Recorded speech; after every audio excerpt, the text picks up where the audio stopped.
A lot of people wonder about the meaning of life, and that's a very broad concept. There's the meaning of life in general, of existence, the reason behind the universe, and all those kinds of things. And I can't really speak to that. But I do know the meaning of our lives. The meaning of life is to live a life of meaning. And what that means is different for everybody. But it involves finding out what is meaningful to you and then living your life in line with those things.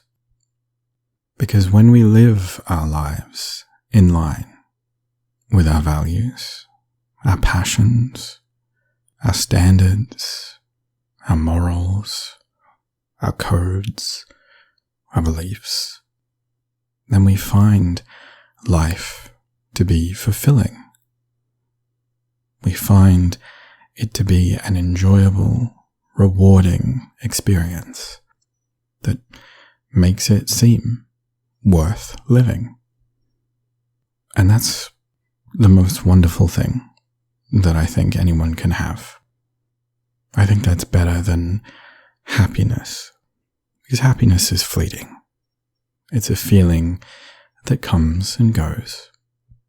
But fulfillment, I think, that endures, even when we're having a hard time, when a day isn't so great, or we're going through a particularly unpleasant experience. That fulfillment is still there overall. It's not an emotion so much, though I suppose it can be, but it's something that persists between emotions. It's a general kind of state of being, if you like. And I've found that when I am fulfilled, when I'm living my life in line with my values, that the bad things don't really impact me as much. I'm not at the mercy of my critical voice. I'm not so dependent upon others. I'm not desperately trying to fill some void, perhaps with unhealthy coping mechanisms or maladaptive behaviors. Instead, I can just kind of be content with what I have, even if things aren't great. I find that I can deal with them better. I'm less afraid of things, less avoidant about things. I feel stronger, more capable, and life seems better. I'm feeling good about myself and about my life, and I'm glad to be living it. Now, of course, that's not always the case. I'm not always living my life in line with my values. I'm not always living a life of meaning. But I am getting better at doing that. And I recognize now, in hindsight, that some of the worst times in my life were because I wasn't doing anything in line with my values. There was no meaning to my life, no purpose, no direction, no point. And that's what hurt the most. And that was the worst part. That feeling of emptiness. And from that comes depression. Depression is complex, and there can be lots of different causes, and it can manifest in different ways. But I think typically when you feel depressed, that tends to be your brain's way of telling you, hey, life feels pretty empty right now. We're not really doing anything that fulfills us. Maybe that's not always the case, but I've typically found that when I'm most depressed, I'm not doing things in line with my values. I'm not living that life of meaning. And it can be a vicious cycle, because if you're not living that life of meaning, then it's easy to become depressed. And if you're feeling depressed, then you may not really feel like doing the things that will improve your life. So you can kind of get trapped there. But it is possible to change. Even if you're in a pit of depression, it's possible to change, to break out of that. And indeed, change is what you need when you're in that circumstance, when you're feeling depressed. Change is the best weapon we have against depression. So, making a change and trying to do things that are meaningful is how we can best fight depression, I think. Antidepressants and things like that, they can help us to be more able to make those changes, to do those things that give us meaning and fulfillment. But they don't actually solve the problem themselves. They just make it a bit less debilitating so that we can take those actions. But how do we do that? It's a tough thing.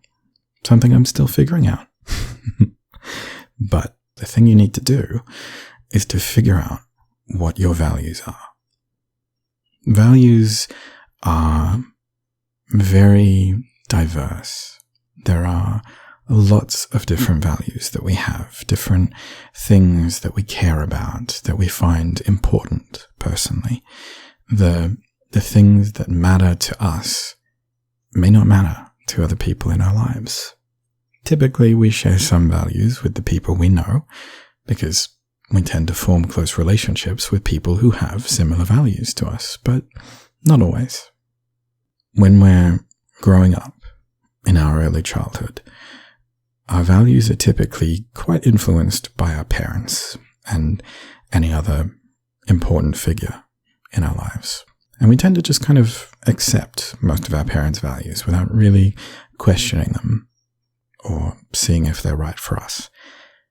But then when we get to our adolescence, we tend to challenge some of those values, and we might reject some. We might say, no, that's not for me. I want to be like this instead. And so we might pattern our values after our peer group, people around the same age as us who like the same sorts of things as us, or we might pattern our values after role models, people we look up to, want to be like, actual people in our lives, celebrities, all sorts of people.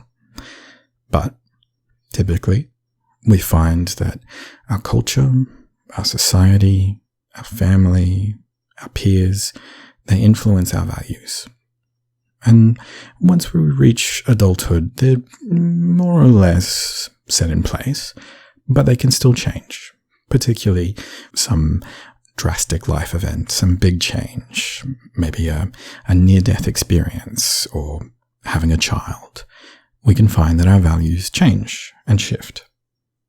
But whatever they are, whatever state you're in, whether your values are likely to change or stay the same, it's still important to live your life in line with those values, even if 6 months or 10 years from now you might be a very different person with different values. You still need to live your life in line with your values as they are right now, because those are the things you currently care about. Those are the things that are important to you now. So what are values? They're all sorts of things. There's a wide array, and they cover all sorts of areas, but typically, in a general sense, it's just a thing you care about. It's a thing that's important to you, that you're passionate about, that you're invested in, that you're interested in, something that matters to you. And so you might find that one of your values is family, which is a very broad, general idea, but maybe family is really important to you. Or maybe it's not, and that's okay too. Maybe you care a lot about helping people. Or maybe you care a lot about helping animals, taking care of them, protecting them, fighting for their rights. Maybe you care about being the best, competing with people, exceeding expectations, breaking records. Maybe you care about solving problems, fixing things, or taking a system and improving it, streamlining it, making it more efficient. Maybe you like solving puzzles. Maybe you like taking care of people when they're sick or when they're in need. Maybe you like creating something, making art or furniture or games or all sorts of things. Maybe you like self-expression. Maybe you like pleasing people by surprising them with gifts. Maybe you are very passionate about honesty and integrity. Maybe you care about the environment. Maybe forgiveness is very important to you. Or spontaneity, being spontaneous, surprising people, taking risks, taking chances, being daring, being bold. Maybe freedom of speech is incredibly important to you. You want to fight for people's right to say whatever they want to say. Or maybe it's not so important to you. Maybe you're more interested in protecting people who might be disadvantaged or vulnerable. Maybe you care about justice and fighting injustice. Or maybe you don't. And it's okay if something isn't really that important to you, if it's not one of your core values. It doesn't mean that you don't care about it at all. Just because, for example, you might not have animal welfare as one of your core values doesn't mean that you want to go around torturing puppies. It just means that it's not necessarily something that's particularly important to your life. It doesn't mean that you don't care about it at all. You can see the value in it. You can be glad that other people care about it and spend their life fighting for those things or, striving for a particular goal. But it's not necessarily something that you want to do with your life. And that's absolutely okay. That doesn't make you a bad person. Not everyone wants to be a doctor, for example, and take care of the sick. But you absolutely can still appreciate that there are people who want to do that. You can be glad that there are doctors, that the sick people have someone to take care of them. Just you don't want to be a doctor yourself. Totally valid. The point is, there are lots of different values, and we all have different combinations of them. We all care about different things, and that is a wonderful thing. That's really great, because maybe you care a lot about crafting beautiful meals and feeding people, nourishing them, giving them what they need to live and thrive and survive, and also giving them pleasant experiences. And that's wonderful, because someone else may not really care for that.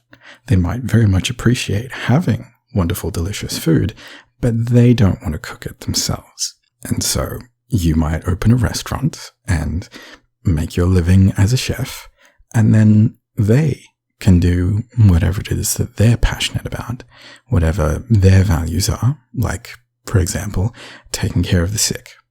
They could be a doctor or a nurse, and they could take care of you when you're sick, and you can make them delicious food so that they get the nourishment that they need in order to help the sick. And so in that way, we can complement each other.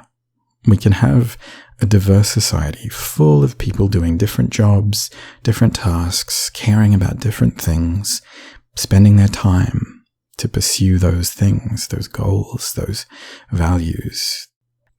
You might be thinking to yourself when you're listening to this, well, none of those things really sound like me. None of those things are things that I really care about, though.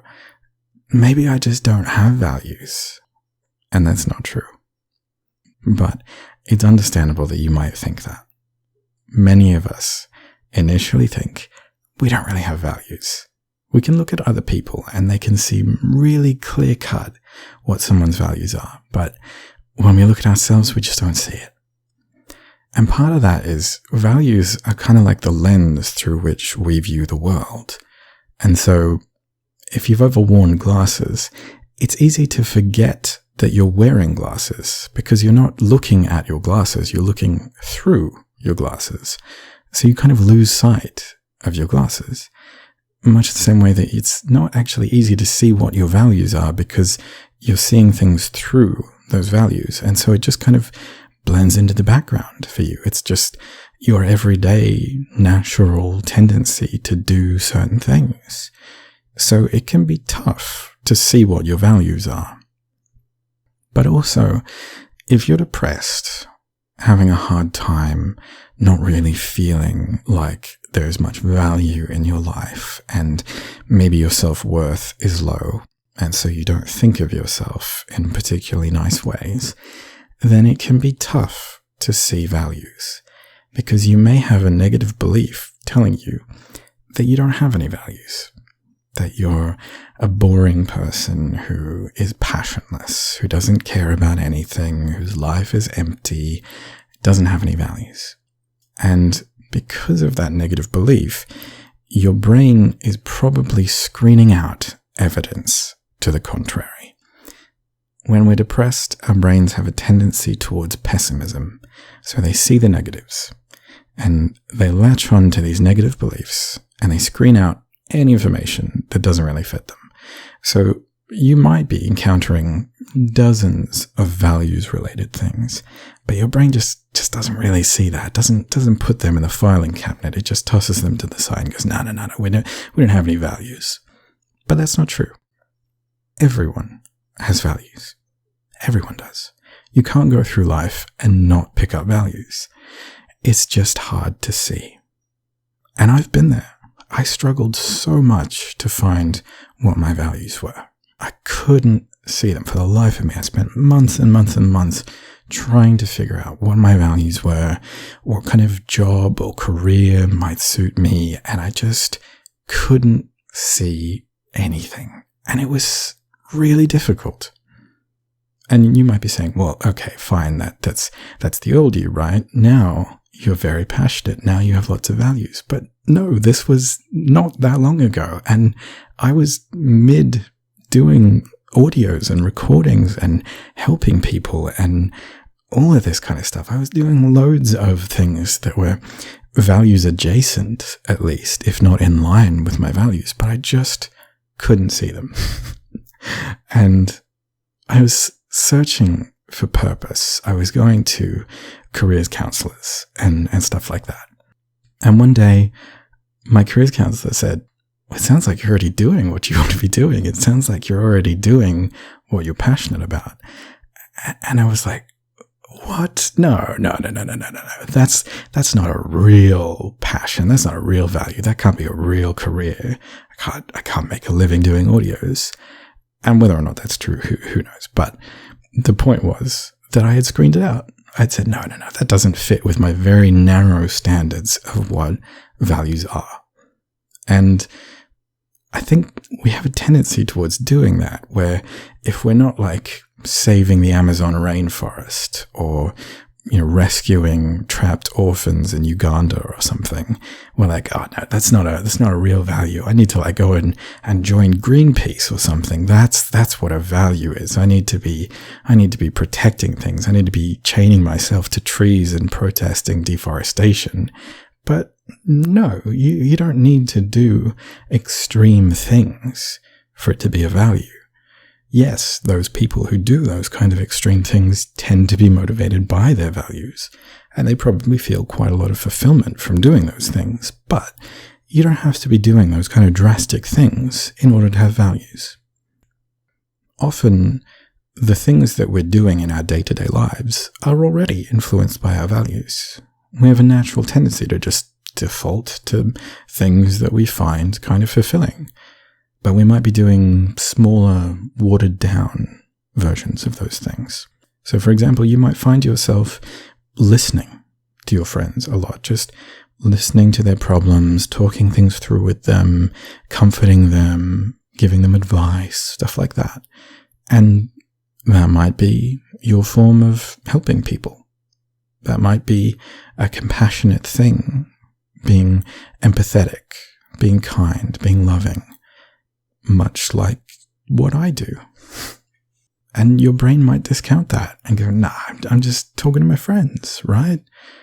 But there might be values driving that thing.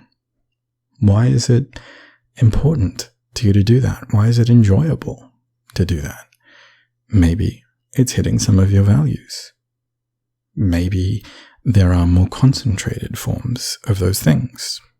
Like, for instance, being a counselor or recording audios that are empathetic and compassionate. That is something that I found when I looked at my behaviors and tried to figure out my values based on them, was that, yeah, compassion and helping people, that's a big one. You can find all sorts of everyday, mundane activities that are in line with your values. And you can kind of follow those breadcrumb trails a little bit, be a bit of a detective, and make a list of the things that you're doing every day. And again, your brain's probably going to screen it all out. So there's going to be like 200 things that you're not actually writing down and you're not paying attention to. And you might be screening out some of those values. But that's a good way to start. Just note down what you're doing and try not to filter it. Try not to put things to the side or say, no, that doesn't count. It all counts. Just write it down. Everything that you're doing. And then have a look at why you did it. Ask yourself, what was it that drove this action? What felt good about doing this? What rewarding aspect is there? How does this make me feel about myself? If it makes me feel good about myself, why? If it makes me feel bad about myself, why? That might indicate that you're not doing something in line with your values. Maybe you're acting contrary to your values. Looking at what you're doing is a good way to try and find your values. But there's going to be a lot of blind spots, and that makes it tough. Someone else might be able to see what some of your values are. Nobody else gets a complete picture of who we are, but the people that you know, the people that know you well, can probably tell you some of the things they think you care about, some of the things that are important to you or that motivate you. So you can ask friends, family, people you love, people who know you. Ask them, what do you think my values are? What do you think I care about? What's important to me? What kind of careers or jobs might you see me doing? What kind of activities or hobbies might be fulfilling to me? They could be wrong, but they probably will find at least a few that might be good places to start looking. You can also look up lists of values if you want to, but the problem with that is that you probably get saturated by lots of values, and also looking at a list of values, you might see some that are desirable or attractive or things that you think you should care about, the values that you should have. And so you might kind of stretch the truth a little bit and go, yeah, politics and civil rights, I care about those things. Those are important to me. And maybe you do, maybe you don't. But they might not be core values, even if you do care about them. So it's important to take that with a grain of salt and really try and narrow down the, 5 to 10 things that you really do care about. Maybe you have a lot of values, maybe you don't. But chances are you've probably got at least a few pretty strong ones. And there are ways that you can try and narrow those down. For instance, there are values cards. You can buy a deck of them or just print them off from online, and you can use these, sorting them into stacks or piles of values that you consider to be high, medium, or low strength for you. And then typically what you do is you take the high ones and then you spread them out again, and you choose which ones are high, medium, and low from the high pile. And so you kind of narrow it down and refine what your values actually are, what you really kind of care about. And so that can be a good way too.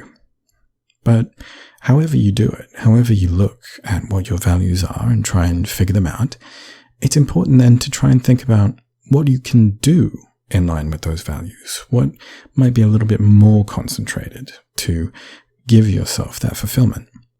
So, for example, if you like helping people and you enjoy listening and comforting people, helping people reach some kind of closure or gain some kind of insight or wisdom, then you might find that counseling is something you enjoy doing, like I do.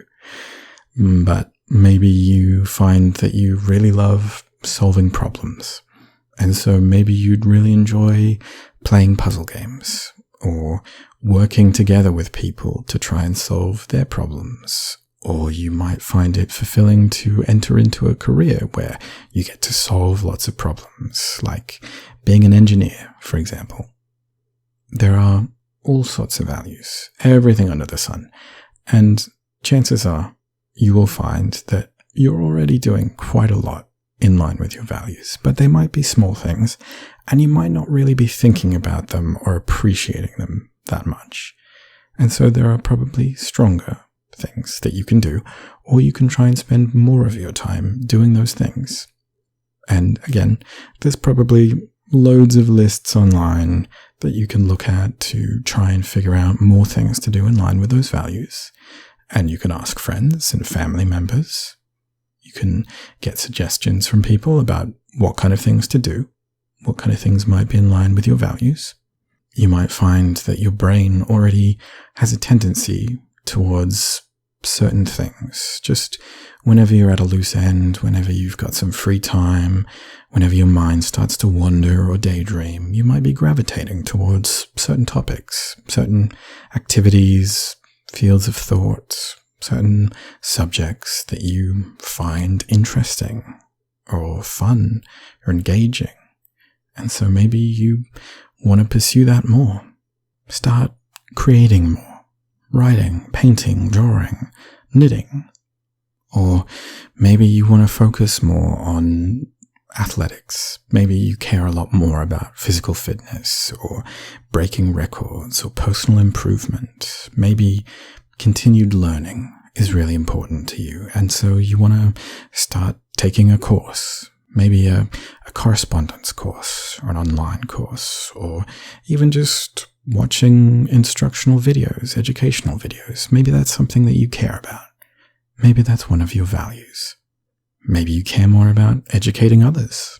Maybe you want to make your own educational videos, or writing a blog, giving people tips or guidance, teaching people things. There are all sorts of stuff that you can do, but the important thing is that you take a look at what your values are and try to do more things in line with them. And recognize when you're doing that and celebrate when you're doing that. Really take notice of it and congratulate yourself for it, praise yourself for it, encourage yourself to do that more. And share those things with other people. Having people in your life who appreciate your values, who think that what you're doing is good, that makes you feel good. That rewards you even more, and you can grow and bond with that person by sharing the things that you're passionate about with them, which is a wonderful thing.